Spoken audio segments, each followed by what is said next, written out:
ძალიან მნიშვნელოვანი იყო ჩვენს კოლეგასთან შეხვედრა, იყო განხილული საკითხები, თანამშრომლობის გაძლიერება, როგორც ფიტოსანიტარიის მიმართულებით, ასევე ვეტერინარიის მიმართულებით, მოგეხსენებათ, რომ ერთი რეგიონია, შესაბამისად გამოწვევებით ზუსტად ერთიანი არსებობს, ამიტომ განსაკუთრებულად მნიშვნელოვანი არის კოორდინირებულად თანამშრომლობა ამ გამოწვევებთან მიმართებით, რომლებიც რეგიონებში არის გამოცდილების გაზიარება.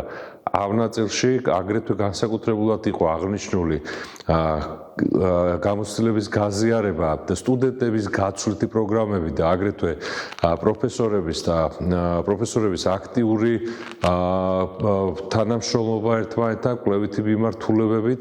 აქვე მინდა აღვნიშნო სექტორული მიმართულებები, რომელიც გამოყოფილი იყო როგორც მეღვინეობის გაძლიერების მიმართულებით, გამოცდილების გაზიარების უпроსორეთ მიმართულებით, აგრეთვე სხვადასხვა მიმართულებით, როგორც არის ფერმერული მეურნეობები, სასათბურე მეურნეობები.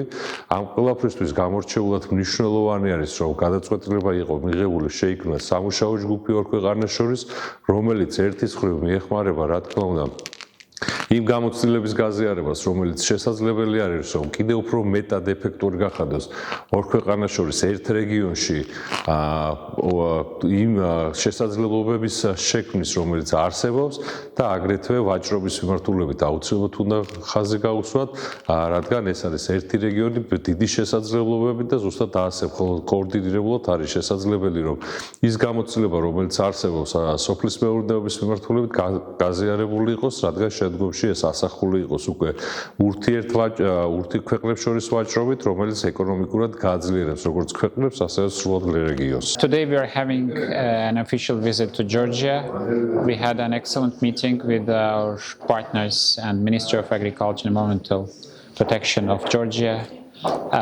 We believe that this visit will strengthen the cooperation between our countries, improve and increase the trade relations. We came to an agreement to establish a joint working group between our ministries, and we believe that this joint working group will foster the cooperation between our countries, especially in the agriculture and food sectors.